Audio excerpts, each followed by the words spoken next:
Hello students, मैं doctor Bhubaneswar Suthar, Mangilal Bagri राजकीय महाविद्यालय नोखा से। आज हम अध्ययन करेंगे आणविक स्पेक्ट्रम के गुणात्मक लक्षण के बारे में, qualitative features of molecular spectra. अणु वो होते हैं जिनमें दो या दो से अधिक परमाणु होते हैं, जिनके द्वारा उत्सर्जित स्पेक्ट्रम को आणविक स्पेक्ट्रम कहते हैं। स्पेक्ट्रम दो प्रकार के होते हैं, अवशोषण स्पेक्ट्रम और उत्सर्जन स्पेक्ट्रम।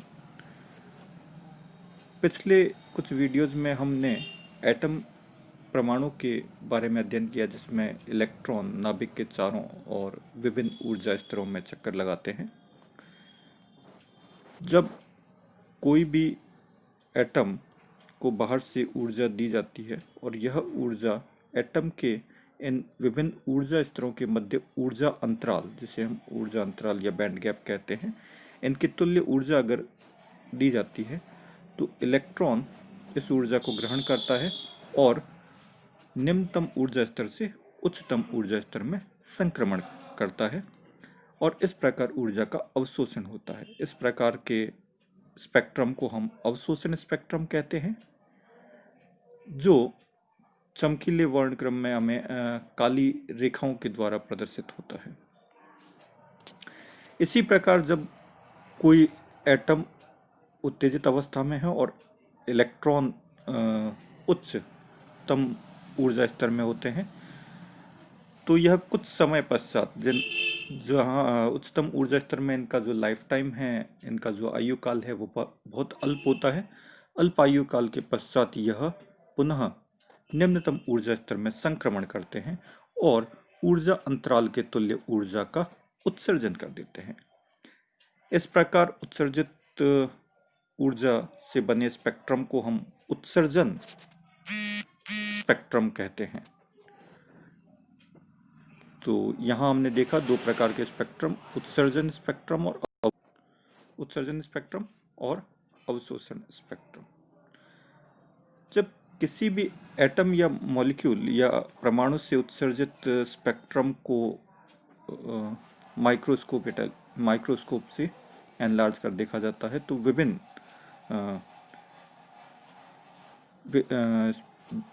बैंड्स के संगत हमें छोटी छोटी बैंड समूह दिखाई देते हैं।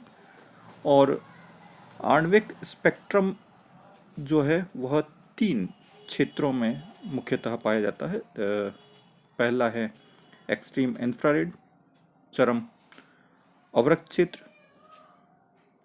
क्षेत्र और पराबैंगनी या दृश्य क्षेत्र। पराबैंगनी या दृश्य क्षेत्र का जो तरंगदैर्ध्य है वह 780 नैनोमीटर से 10 नैनोमीटर तक होता है। अवरक्त क्षेत्र जो 0.1 मिलीमीटर से 780 नैनोमीटर तक होता है, और चरम अवरक्त क्षेत्र जो 1 सेंटीमीटर से 0.1 मिलीमीटर तक होता है। हमने परमाणु में जो बैंड गैप्स होते हैं उनके बारे में हम अध्ययन कर चुके हैं। इलेक्ट्रॉनिक बैंड गैप होते हैं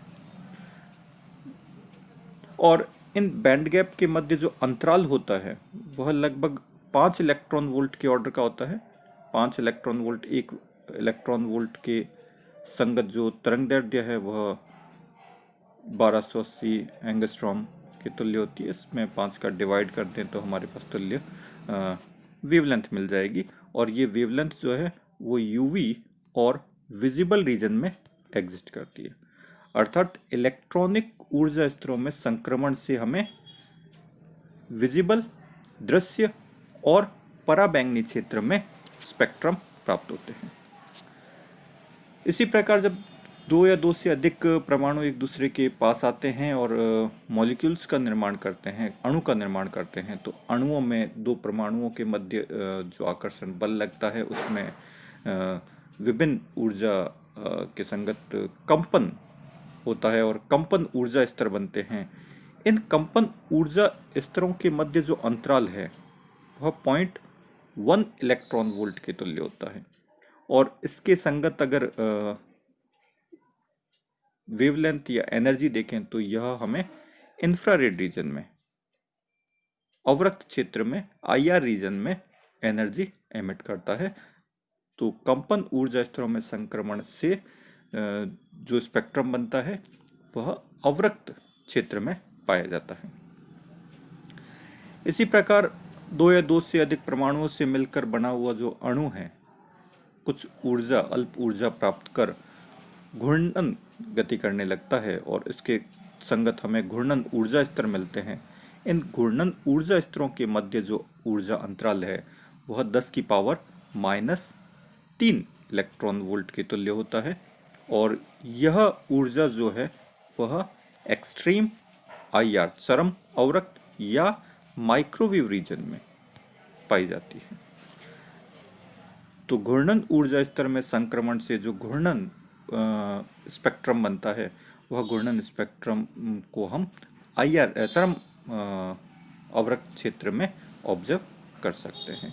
तो इस प्रकार हमने देखा कि अणुओं में हमें 3 प्रकार के ऊर्जा स्तर और उनके संगत 3 प्रकार के स्पेक्ट्रम प्राप्त होते हैं। इलेक्ट्रॉनिक स्पेक्ट्रम, कंपन के संगत स्पेक्ट्रम जो है वह IR रीजन में और घूर्णन के संगत जो स्पेक्ट्रम हमें मिलेगा वो चरम अवरक्त या माइक्रोवेव रीजन में मिलता है, जिनका हम आगे अध्ययन करेंगे। धन्यवाद। Thank you.